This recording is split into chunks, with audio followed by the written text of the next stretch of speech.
going to have my morning, my morning shower, right, and brush my teeth, and just like get all cleaned up and stuff like that. But I just wanted to show this right here. This is washing for your mouth, right? What? Wait. But what's what's great about it is that it's got no alcohol, so that's really cool. Just to have something that doesn't have alcohol, so that's really cool. And I like the picture of the snake. Like ambulance have it. It's like a Kundalini awakening, as they say in pictures, which I don't really know too much about it, so I wouldn't really go too much details. But they have that in all ambulance, like 111, and then they have the snake, and then the stick is meant to be your back. That's where the Kundalini awakening is, and then it goes up to from the spine all the way to the brain, which that's all I learn a bit right now. But I need to educate myself more about that. So I wouldn't really be talking about it too much because I don't know too much about it to actually get myself involved in that kind of stuff. Because I still am a bit not in that. I'm not in that subject or that topic. I don't know anything about that kind of too much. I know about the spine and the continuing weakening, and it was meant to say it's like a snake where it goes in the back spine and it goes up. It's like where the chakras are, and then it goes all the way to the brain. That's when you activate the third eye and stuff like that, and you get all the knowledge, all these kind of things, which I've not experienced myself. So I wouldn't. When I'm saying this, hear me very well.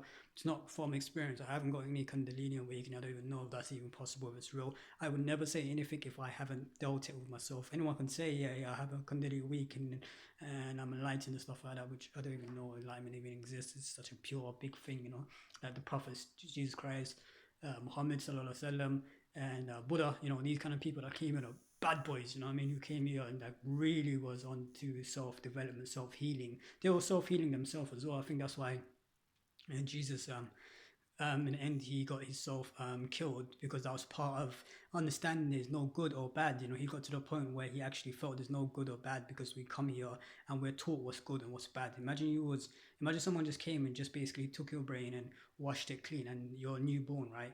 And then they told you all the bad things are good. You'll grow up thinking, oh, okay, so it's okay to hurt people because that's what you grew up and you don't know any better. Imagine you experienced that your whole life, and not like in a way where everyone else is saying, oh, that's not right. Everyone is clapping when you're hurting somebody. Like that's how you see. That's how the world was. You'll think that's good, isn't it? Because that's how life is. That's how it's always been. That's what you learn. So you don't even know what's good and right.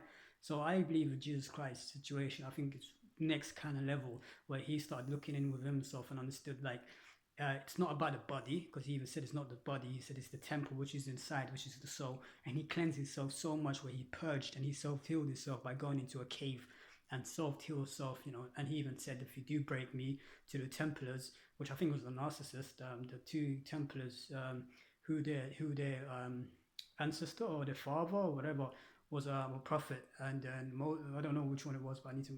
But there was a prophet, and their ego was so massive that they thought they're better than everyone else and stuff like that, and he understood. And Jesus Christ was just like everything he was doing, they were always trying to bring him down. You know what I mean? If he's hearing someone like, oh, what is he gonna do? How is he gonna? He's just this person, stuff like that. And who are you to take away sins? Everything that he does that's helping somebody, they always have something toxic to say. They always have something bad, and that's what narcissists are. They do it on purpose. They just have always something terrible to say. No matter what you're doing, it's all about how can we bring them down? How can we bring them down? How can we condescend them? Everything he says, we're going to condescend. We're going to condescend. That's all they do is condescend you. And it doesn't matter even if you are right and you have proof. They'll just condescend. They don't want to see you grow. They don't want to see you evolve. They're just like people low confidence because then it helps them feel better about themselves. Because in life when people have high confidence, they usually defend themselves. So they know that. And I've narcissistic from my experience. I had one in my old house. They're very weak and very easy triggered. And anything you say, they trigger. And they're very scared. They're very very weak. Like when you actually attack them and stuff like you'll notice they're extremely weak. They're very vulnerable, weak people, and they get bullied wherever they go. So they always try to attack you quickly to bring it down, so they make sure that you fear them, so then you don't get that confidence to actually see how weak they are. Then they want to make sure that they keep attacking you, so you don't get to that point where you can attack back, and then make sure they attack you by other people, bring other people to get involved. So they just basically want to make sure that you never get to see that weakness, because someone else might push that weakness, and wherever they go, don't get twisted. It's like how we all get tested, in life. And I said to you, triggers are the best thing. But for some of us, we will learn that the triggers are messengers, and we have to look within ourselves. This is why history keeps repeating itself. For them, it's like, oh my god, I can't keep this repeating. So they look outside. How can I cheat? How can I be decisive? How can I lie? How can I, it's all about how can I, win. So they start, instead of going within, they start attacking without and start making traps and stuff like that, make sure it never happens, and they get more decisive and more nasty, more lying and stuff like that. And yeah, so that's where Jesus Christ. I love this story, you know what I mean. And then he gets to the point where he's actually he goes to pray, right? And he's praying to himself, and he's like, "Oh, if you would take away this test in it away from me and stuff like that, because he knows he's gonna have to be killed." And he comes in later, and he goes inside, right? And then they harm him, and then he's one of his disciples was like, "Oh no, we love you. No way we will allow this to happen to you." And he was like, "Satan." And I think back in the day, there was nothing else he can actually say. He can't say, we're gods and we are reincarnated here and we, our higher self is ourself and this is like a simulated world, which he kind of made it obvious. He said, this is like a game of giving and taking. So if you really look at that, this is like a game he's actually trying to say, but he couldn't say because no one's going to listen in them days as well. They're like, this guy is mad. They already thought he was mad.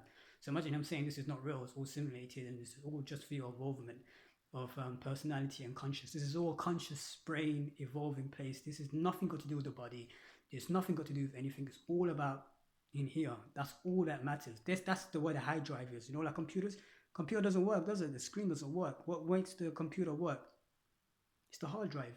That is your hard drive. That is your system, and you have to upgrade it. Just like how systems are always hard drives are always been updated. Back in the days you got them big ones. Now they're smaller and smaller, and then you got these big ones that look like a freaking spaceship and stuff like that, where people play games on it.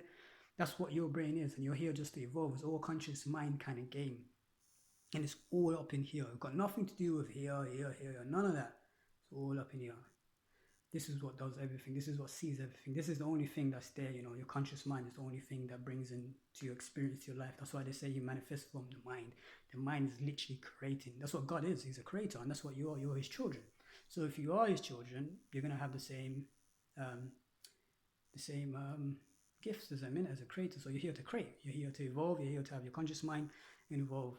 And we'll go to that topic when I get to learn more about it, which, like I said, I'm still a student, I'm still learning. So if I do make some mistakes, it's okay, it's all right, it's fine. I make mistakes, and that's what everyone's here to learn from experience. So we can all do our homework, we can all help each other, and some people might, give me something to learn and tell me something new and stuff like that, which might help me. That's what I'm looking for, is family, tribe with the same experience, same things as me. Anyone else that doesn't like what I have to say and stuff like that, that's you, and find your place, find your way, find your people. But there's no point trying to criticize anyone else for what they're doing. That's their life. If what makes them happy makes them happy.